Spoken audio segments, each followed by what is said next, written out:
ମାଣ ବସାଇବା ପରେ ମାଣ ଉଯାପନ କରାଯାଇଥାଏ। ମାଣ କେବେ ବିସର୍ଜନ କରାଯାଏ ନାହିଁ, କାରଣ ମା ସବୁବେଳେ ଆମ ପାଖରେ ରୁହନ୍ତୁ ବୋଲି ସମସ୍ତେ ଚାହାନ୍ତି। ତେଣୁ ମାଣ ବସାଇବା ପରେ ପରେ ମାଣ ଉଯାପନର ବିଧି ମଧ୍ୟ ରହିଥାଏ। ମାଣ ତ ଆମେ ବସାଇ ଦେଲେ, କିନ୍ତୁ ତା'ର ଉଯାପନ ଆମେ କେମିତି କ'ଣ କରିବା, ଆଉ ମାଣ ଉଯାପନର ପ୍ରକୃତ ବିଧି କ'ଣ ରହିଥାଏ, କେତେବେଳେ ମାଣ ଉଯାପନ କରାଯାଏ, ସମସ୍ତ କଥା ଆଜିର ଏହି ସୁନ୍ଦର ଭିଡ଼ିଓଟିରେ ସାଙ୍ଗମାନେ ଆପଣମାନେ ଜାଣିବାକୁ ପାଇବେ। ତା ସହିତ ମାଣବସା ବିଷୟରେ ଆଉ କିଛି ଗୁରୁତ୍ୱପୂର୍ଣ୍ଣ କଥା ମଧ୍ୟ ଆପଣମାନେ ଏହି ଭିଡ଼ିଓରେ ଜାଣିବାକୁ ପାଇବେ। ତ ଯେଉଁମାନେ ଏସବୁ ବିଷୟରେ ଜାଣିବାକୁ ଚାହୁଁଛନ୍ତି, ନିହାତି ଆପଣମାନେ ଶେଷ ପର୍ଯ୍ୟନ୍ତ ଧୈର୍ଯ୍ୟର ସହିତ ଭିଡ଼ିଓଟିକୁ ଥରୁଟିଏ ଦେଖନ୍ତୁ। ସମସ୍ତ ଓଡ଼ିଆଣୀ ଗୃହିଣୀମାନେ ଖୁସି ମନରେ ମାଣ ବସାଇଥାନ୍ତି।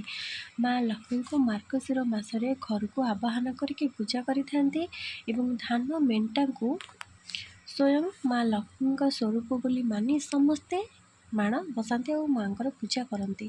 ଆଗରୁ ଅଲରେଡ଼ି 3ଟି ମାର୍ଗଶିର ମାସର ଗୁରୁବାର ପାଳି ପୂଜା ସରିଯାଇଛି। ବର୍ତ୍ତମାନ ଆଉ 2ଟି ପାଳି ବାକି ଅଛି, ଯାହାକି ନଭେମ୍ବର 27 ତାରିଖରେ ଗୋଟିଏ ଗୁରୁବାର ପାଳି ଆଉ ଡିସେମ୍ବର 4 ତାରିଖରେ ଏ ବର୍ଷର ଶେଷ ମାର୍ଗଶିର ମାସର ମାଣବସା ପାଳି ଆସିବାକୁ ଯାଉଛି।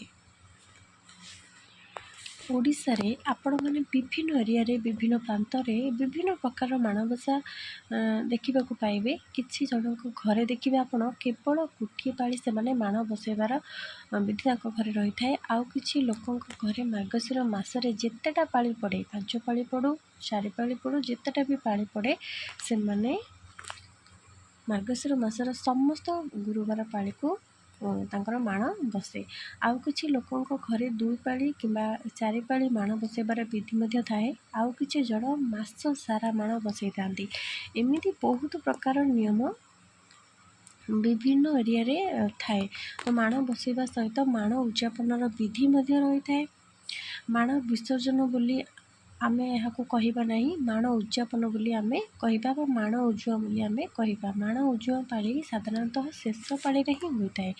ଆପଣ ଯେଉଁ ପାଳି ମାଣ ବସାନ୍ତୁ ନା କାହିଁକି, ପ୍ରଥମ ପାଳି ବସାନ୍ତୁ, ଦ୍ୱିତୀୟ ପାଳି, ତୃତୀୟ ପାଳି କିମ୍ବା ଶେଷ ପାଳି, ଆପଣ ଯେଉଁ ପାଳିରେ ମାଣ ବସାନ୍ତୁ ନା କାହିଁକି, କିନ୍ତୁ ମାଣ ଉଯାପନ ମାର୍ଗଶିର ମାସର ଶେଷ ଗୁରୁବାର ପାଳିରେ ହିଁ କରାଯାଏ।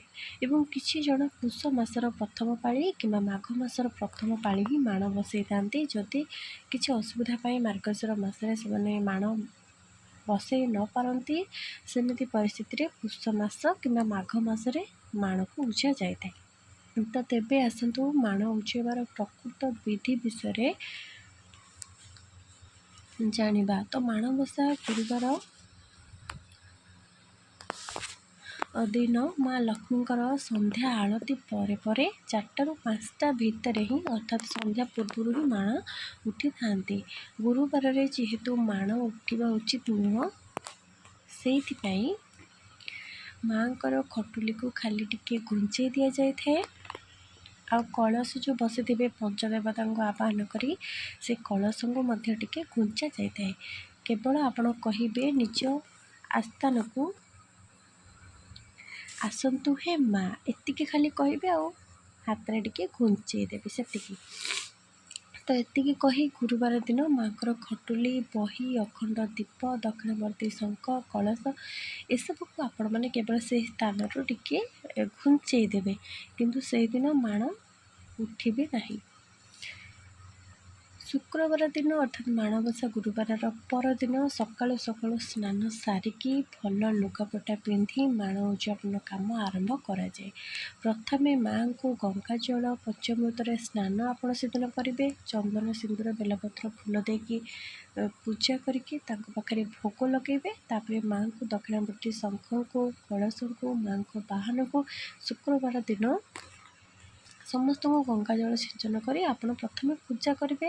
ମାନେ ଯେମିତି ଯାହା ସବୁଦିନ ପୂଜାର ଗୋଟେ ନିୟମ ରହିଥାଏ, ସେମିତି ଆପଣ ଶୁକ୍ରବାର ଦିନ ପୂଜା କରିବେ। କାରଣ ଆମେ ଯେକୌଣସି ଉଯାପନ ବିଧି କରନ୍ତି, ବିସର୍ଜନ ବିଧି କରନ୍ତି, ପ୍ରଥମେ ଆମେ ପୂଜା କରନ୍ତି, ତାପରେ ଯାଇକି ଆମେ ବିସର୍ଜନ କରନ୍ତି। ତ ସେଥିପାଇଁ ପ୍ରଥମେ ଆମେ କଳସଙ୍କୁ, ମାଙ୍କୁ, ଦକ୍ଷିଣବର୍ତ୍ତୀ ଶଙ୍ଖକୁ ସମସ୍ତଙ୍କୁ ଆମେ ପ୍ରଥମେ ପୂଜା କରିବା। ତାପରେ ସମସ୍ତ ବାସି ଫୁଲ, ବାସି ଜିନିଷ ଏସବୁ ଆମେ ବାହାର କରିଦେବା। ମାନେ କଳସରେ ଯେଉଁ ବାସି ଫୁଲ ଦିଆଯାଇଥିବ ମାଙ୍କ ପାଖରେ, ମାଙ୍କ ବାହନଙ୍କ ପାଖରେ, ସବୁ ଆମେ ବାସି ଫୁଲକୁ ପ୍ରଥମେ ବାହାର କରିନେବା। କଳସରୁ ଗୁଆ, ପଇଡ଼, ବୋଇତା ଆମ୍ବପତ୍ର ଏସବୁକୁ ମଧ୍ୟ ଆମେ ବାହାର କରିଦେବା। ତାପରେ କଳସର ଆମ୍ବପତ୍ରକୁ ମୁଖ୍ୟ ଦ୍ୱାରରେ ଆପଣ ଲଗାଇ ପାରିବେ। କଳସରେ ଆମେ ଯେଉଁ ଆମ୍ବପତ୍ରଟା ରଖିଥିବା ତାକୁ ଗୁନ୍ଥି ଦେବା, ଆମେ ମୁଖ୍ୟ ଦ୍ୱାର ପାଖରେ ତାକୁ ଲଗାଇ ପାରିବା। ଘରର ଯେକୌଣସି ଆମେ ଦ୍ୱାର ପାଖରେ ମଧ୍ୟ ତାକୁ ଲଗାଇ ପାରିବା, ନହେଲେ ଆପଣ ଚାହିଁଲେ ତାକୁ ଜଳରେ ମଧ୍ୟ ବୁଝେଇ ପାରିବା।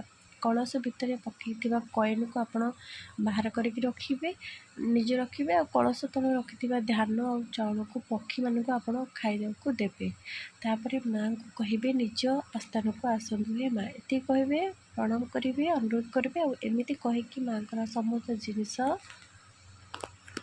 ଧାନ, ମାଣ, ଖଟୁଲି, ମାଆଙ୍କର ଶାଢ଼ୀ, ଚୁନରି, ଶୃଙ୍ଗାର ସଜ ଜିନିଷ ଯେମିତିକି କଜଳ, ଆଇନା, ପାନିଆ, ମାଳି, ସିନ୍ଦୁର, ମାଣ ବସିଥିବା 3ଟି ଗୁଆ ଏସବୁକୁ କାଢ଼ି ଏସବୁ ଜିନିଷକୁ ମାଣ ହାଣ୍ଡିରେ ସଜାଡ଼ିକି ଆପଣ ରଖିଦେବେ। ଯାହା ସବୁ ମାଣବସାରେ ଜିନିଷ ଲାଗିଥିଲା ଆମର ସବୁ ଜିନିଷକୁ ଆମେ ଏହାକୁ କେବେ ଉଝାଯାଏ ନାହିଁ, ବିସର୍ଜନ କରାଯାଏ ନାହିଁ। ଏହାକୁ ଆମେ ମାଣ ହାଣ୍ଡିରେ ହିଁ ଏହାକୁ ସଜାଡ଼ି ରଖିବା। ମାଣ ବସାଯାଇଥିବା କୌଣସି ବି ଜିନିଷ ବିସର୍ଜନ କେବେ ହେବେ ନାହିଁ, ସବୁ ମାଣ ହାଣ୍ଡିରେ ରହିବେ, କିନ୍ତୁ କଳସର ସବୁ ଜିନିଷକୁ ଆମେ ବିସର୍ଜନ କରିବା। ମାଣ ବସୁଥିବା 3ଟି ଗୁଆ ଯାହା ପ୍ରଥମରୁ ମାଣ ବସି ଆସୁଛନ୍ତି, ସେହି ଗୁଆକୁ କେବେ ବିସର୍ଜନ କରିବେ ନାହିଁ। ସେହି ଗୁଆ ଯଦି ପୋକଡ଼ା ହେଇଯାଇଛି କିମ୍ବା ଭାଙ୍ଗିଗଲାଣି, ବହୁତ ବର୍ଷ ହେଇଗଲାଣି, ତାହେଲେ ଆପଣ ସେଇ କ୍ଷେତ୍ରରେ ମାଆଙ୍କ ମନ୍ଦିରରୁ ନୂଆ ଗୁଆ ଆଣିକି ଆଉ ପୁଣି ଥରେ ମାଣ ବସିବେ, କିନ୍ତୁ ସେଇ ଗୁଆ କେବେ ଉଝେଇବେ ନାହିଁ। ମାଣ ହାଣ୍ଡି ପିତ୍ତଳର କିମ୍ବା ମାଟିର ମାଣ ହାଣ୍ଡି ହିଁ ରହିଥାଏ। ଆପଣଙ୍କ ଘରେ ଯେଉଁ ମାଣ ହାଣ୍ଡିଟି ଅଛି ସେଇଥିରେ ମାଣ ଜିନିଷକୁ ସାଇତିକି ରଖିବା ଉଚିତ। ମାଆଙ୍କର ପାଖରେ ପୂଜା ହେଉଥିବା ସିନ୍ଦୁରକୁ ଆପଣ ପ୍ରତିଦିନ ଘରେ ପୂଜା କରିବା ବେଳେ ମା ଲକ୍ଷ୍ମୀଙ୍କୁ ଅର୍ପଣ କରିକି ସଜ କରିକି ଆପଣ ପୂଜା କରିବେ। ମାଆଙ୍କୁ ଯେଉଁ ସିନ୍ଦୁର ଆପଣ ଲଗାଉଛନ୍ତି, ସେଇ ଯେଉଁ ପୂଜା ହୋଇଥିବା ସିନ୍ଦୁରକୁ ଆପଣମାନେ ମାଆଙ୍କୁ ଅର୍ପଣ କରି ପୂଜା କରିପାରିବେ। ଶଙ୍ଖାକୁ ଆପଣମାନେ ପିନ୍ଧିପାରିବେ, କିନ୍ତୁ ଅଳତା ଆମେ ଯେଉଁ ପୂଜା କରିଥିବା ମାଣବସା ଦିନ, ସେ ଅଳତାକୁ ଆପଣ ନିଜେ ପାଦରେ ପିନ୍ଧିବ ନାହିଁ। ଯେହେତୁ ଅଳତା ମାଆଙ୍କର ପାଖରେ ପୂଜା ହେଉଛି, ତେଣୁ ଅଳତାକୁ ପାଦରେ ଲଗାଇଲେ ମାଆଙ୍କର ଅପମାନ ହୋଇଥାଏ, ଆମର ପାପ ମଧ୍ୟ ଆମକୁ ଲାଗିଥାଏ। ଦକ୍ଷିଣବର୍ତ୍ତୀ ଶଙ୍ଖରେ ଥିବା ଜଳକୁ ଘରର ଚାରିଆଡ଼େ ଆପଣ ଛିଞ୍ଚି ପାରିବେ, ନହେଲେ ନିଜେ ମଧ୍ୟ ସେବନ କରିପାରିବେ। କଳସରେ ଥିବା ଜଳକୁ ମଧ୍ୟ ଘରର ଚାରିଆଡ଼େ ଛିଞ୍ଚି ପାରିବେ। ଏହାଦ୍ୱାରା ଘରର ସବୁ ନକାରାତ୍ମକ ଶକ୍ତି ଦୂର ହୋଇଥାଏ। ବାକି ବଳକା ପାଣିକୁ ଆପଣମାନେ ବଗିଚାରେ ମଧ୍ୟ ଗଛ ମୂଳରେ ଢାଳି ପାରିବେ। ଚିତାକୁ ଏକ ସଫା କପଡ଼ାରେ ପୋଛି ଦେବେ। ଏହାର ଯେଉଁ ପାଣି ଚିତା ପୋଛିବାର ଯେଉଁ ପାଣି ଥିବ, ଧଳା ଧଳା ପାଣି, ତାକୁ ବଗିଚା ଗଛରେ ଆପଣ ଯେକୌଣସି ଗଛ ମୂଳରେ ଦେଇଦେବେ। ବାକି ଯାହା ସବୁ ବାସି ଫୁଲ, ଦୁବ, ବରକୋଳି ପତ୍ର ଇତ୍ୟାଦି ରହିଲା, ତାକୁ ବହିଯାଉଥିବା ନଦୀ ଜଳରେ ଉଝେଇ ଦେବେ, ନହେଲେ ବାଡ଼ି ବଗିଚାରେ ପୋତି ପାରିବେ ଏସବୁ ଜିନିଷକୁ, ନହେଲେ କୌଣସି ଗଛ ମୂଳରେ ମଧ୍ୟ ତାକୁ ପକାଇ ପାରିବେ। ତ ଏମିତି କରି ମାର୍ଗଶିର ମାସର ବ୍ରତକୁ ଆପଣ ଉଯାପନ କରିପାରିବେ। ମନେ ରଖନ୍ତୁ, କଳସର ଗୁଆଙ୍କୁ ଉଝେଇ ପାରିବେ, କିନ୍ତୁ ମାଣ ବସିଥିବା ଗୁଆ ଯେଉଁ 3ଟି ଆମେ ବସାଇଥିବା, କି ମାଣର କୌଣସି ବି ଜିନିଷ, ମାଆଙ୍କର କୌଣସି ବି ପୂଜା ଜିନିଷ ଯାହାକି ମାଣରେ ଲାଗିଥିଲେ, କୌଣସି ବି ଜିନିଷକୁ ଆପଣ ଉଝେଇବେ ନାହିଁ। କେବଳ କଳସ ଆମେ ଯେଉଁ ପୂଜା କରିଥିବା ପଞ୍ଚଦେବତାଙ୍କୁ ଆବାହନ କରି ସେଥିରୁ ଆପଣ ଜିନିଷ କିଛି ବିସର୍ଜନ କରିପାରିବେ। ଏସବୁ ଆଉ ଯାହା ସବୁ ମାଣରେ ଲାଗିଥିଲେ ଜିନିଷ ସବୁ ପୂଜାରେ, ସେସବୁ ଆପଣମାନେ ମାଣ ହାଣ୍ଡିରେ ହିଁ ସାଇତିକି ରଖିବେ। ସେମିତି ତ ମାଣ ଉଯାପନ ପରେ ମାଣ ହାଣ୍ଡିକୁ ଏକ ଅଲଗା ସ୍ଥାନରେ ସାଇତିକି ରଖିବେ। ଯେଉଁ ଦିନ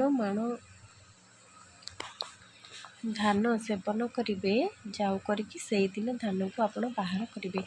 ମାଣ ବସିଥିବା ଧାନ ମେଣ୍ଟାକୁ ଆପଣ ଘରର କୌଣସି ବି ସ୍ଥାନରେ କିମ୍ବା ମୁଖ୍ୟ ଦ୍ୱାର ପାଖରେ ରଖିକି ପ୍ରତିଦିନ ତାଙ୍କୁ ଧୂପ ଦୀପ ବୁଲେଇକି ପୂଜା ମଧ୍ୟ ମାଣ ଧାନକୁ କରିପାରିବେ, ଯେଉଁ ମେଣ୍ଟାଟି କରିଥିବେ।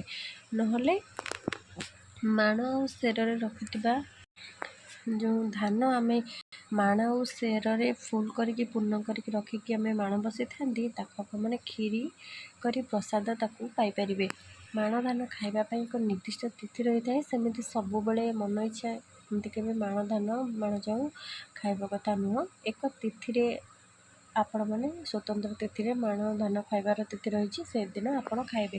ମାଣରେ ବସିଥିବା ଆଖୁ, ମୂଳା ଅଁଳାକୁ ଆପଣ ପ୍ରସାଦ ଭାବରେ ସେବନ କରିପାରିବେ। କିନ୍ତୁ ଯେଉଁଦିନ ଆପଣମାନେ ଆଖୁ ମୂଳା ଏସବୁ ଖାଇବେ ସେଦିନ ଆପଣମାନେ ପିଆଜ ରସୁଣ ଆମିଷ ଖାଇବେନି, ଯେହେତୁ ମାଆଙ୍କ ପାଖରେ ପୂଜା ହୋଇଥିଲା ମାଣ ଜିନିଷ, ତ ଏସବୁ ମାନିବେ। ଯଦି ଏହାକୁ ଆପଣ ମାନି ନ ପାରୁଛନ୍ତି ତାହେଲେ ନଦୀ ଜଳରେ ଆଖୁ ମୂଳାକୁ ଉଜାପନ କରିପାରିବେ। ଯେଉଁମାନେ ଗୋଟିଏ ଥର ହିଁ ଗୋଟିଏ ପାଳି ମାଣ ବସାଇଥାନ୍ତି, ଶେଷ ପାଳିରେ ଯଦି ଶେଷ ପାଳିରେ ସେମାନଙ୍କର ଛୁତକ ହୋଇଗଲା କି ମୃତକ ହୋଇଗଲା, ତାହେଲେ ସେମାନେ ମାଣ ମାର୍ଗଶିର ମାସରେ ବସାଇ ପାରିବେ ନାହିଁ। ତେଣୁ ସେମାନେ ମାଘ ମାସରେ କିମ୍ବା ପୁଷ ମାସରେ ଗୋଟିଏ ପାଳି ମାଣ ବସାଇକି ମାଣକୁ ଉଜାପନ ସେମାନେ କରିପାରିବେ। କିମ୍ବା ଯେଉଁମାନେ ମାର୍ଗଶିର ମାସ ସାରା ମାଣ ବସାଇଥାନ୍ତି, ଦେଖିବେ ସେମାନେ ଯଦି ତୃତୀୟ ପାଳି କି ଶେଷ ପାଳି ସେମାନଙ୍କର ମାନେ ଛୁତକ କି ମୃତକ ହୋଇଗଲା, ତାହେଲେ ସେମାନେ ଆଉ ମାଣକୁ ଉଜାଇ ପାରିବେ ନାହିଁ। ତେଣୁ ସେତେବେଳେ ମାଣ ମାରା ହେଇଯାଆନ୍ତି, ତ ତେଣୁକରି ସେମାନେ କ'ଣ କରିବେ ନା ମାଘ ମାସରେ ଆଉ ନହେଲେ ପୁଷ ମାସରେ ପୁଣି ଥରେ ମାଣ ବସାଇକି ମାଣକୁ ପୁଣି ଉଜାପନ ସେମାନେ ତା'ର ବିଧି କରିବେ। ମାଣବସାର ଆଉ ଏଇ ମାଣ ଉଜାପନର ଏଇ ଭିଡ଼ିଓଟି ଆପଣମାନଙ୍କୁ କିପରି ଲାଗିଲା ମୋତେ ନିଶ୍ଚୟ କମେଣ୍ଟରେ କୁହନ୍ତୁ। ଆଉ ଯଦି ଭିଡ଼ିଓଟି ଭଲ ଲାଗିଲା ଆଉ କିଛି ଶିଖିବାକୁ ମିଳିଲା, ନିଶ୍ଚୟ କମେଣ୍ଟରେ ଜୟ ମା ଲକ୍ଷ୍ମୀ ବୋଲି ସମସ୍ତେ ଥରୁଟିଏ ଲେଖନ୍ତୁ। ଏମିତି ଶିକ୍ଷଣୀୟ ଭିଡ଼ିଓ ଦେଖିବା ପାଇଁ ଚାହୁଁଥିଲେ ଆମ ଚ୍ୟାନେଲକୁ ସବସ୍କ୍ରାଇବ୍ ମଧ୍ୟ କରନ୍ତୁ। ଆଜି ମୁଁ ଏତିକି ରହିଲି। ଜୟ ମା ଲକ୍ଷ୍ମୀ, ଧନ୍ୟବାଦ।